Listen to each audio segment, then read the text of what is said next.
Sorry about that, let's get this going. I just wanted to say that Yuri is Dark Elemental, so he's vulnerable to light attacks. And Geppetto has no element, which means that all attacks done to him regardless of element won't do more damage, but they won't do less. You can change his element. I picked that costume because it does more damage with dark and wind attacks.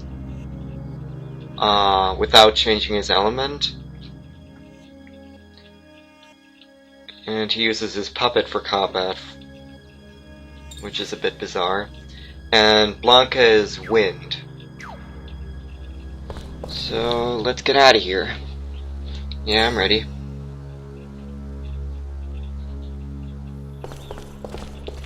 Alright, I don't think there's anything there anymore, so I'm just gonna save here, and you get to see me not make the same mistake as the last time, but oh well.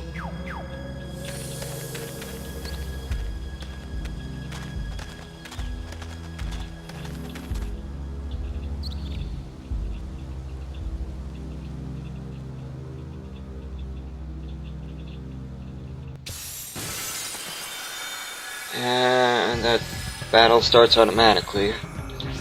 The snail enemies are earth, they won't use magic.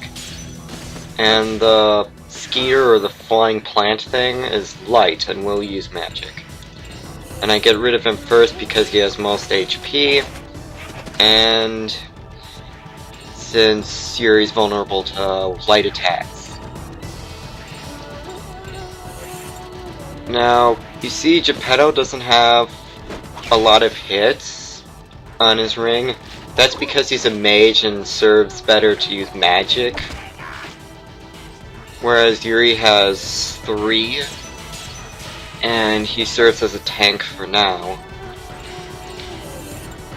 I don't know what Blanca would be called in certain RPGs, but he's pretty fast, so he has more turns and can cast support magic. And there's a lot of different kinds at your disposal.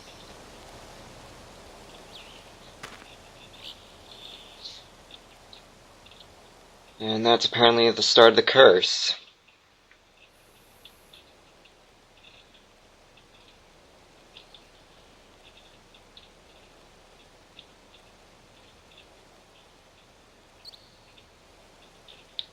Malice, I should have said this earlier.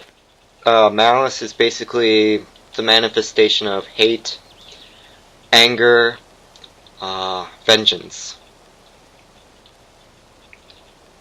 It appears as a red light, and that scene shows that you can't use fusions, so Yuri can't use special abilities for now, so you're gonna have him use physical attacks.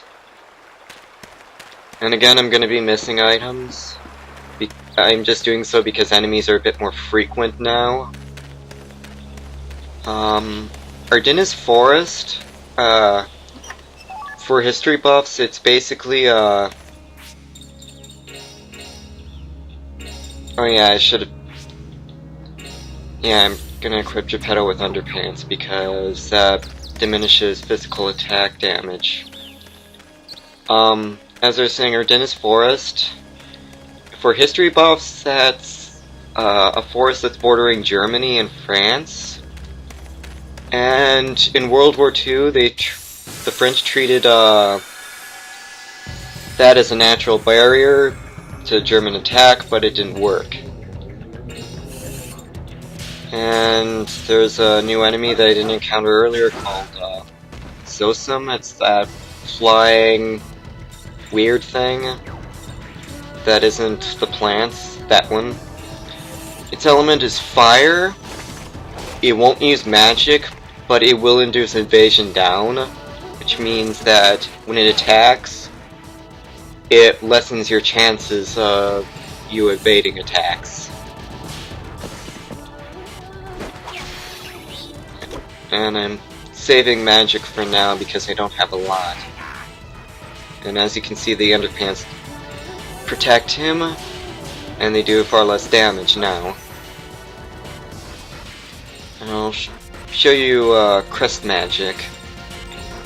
That's Evil Ray, which you saw earlier. That's the basic dark spell.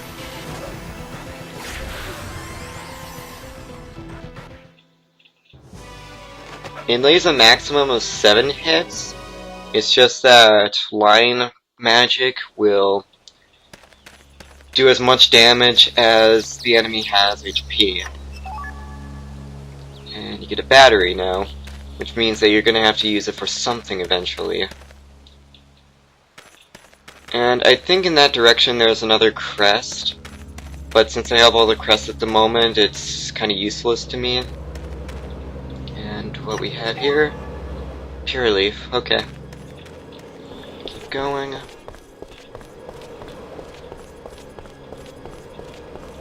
I'm not really concerned about fighting items in this dungeon because, unlike the other ones, you can revisit this as many times as you want. And I'm skipping that one. As I said again, enemies are more frequent, so there will come a point where I'm gonna stop eventually, and that's another one. Progress forwards.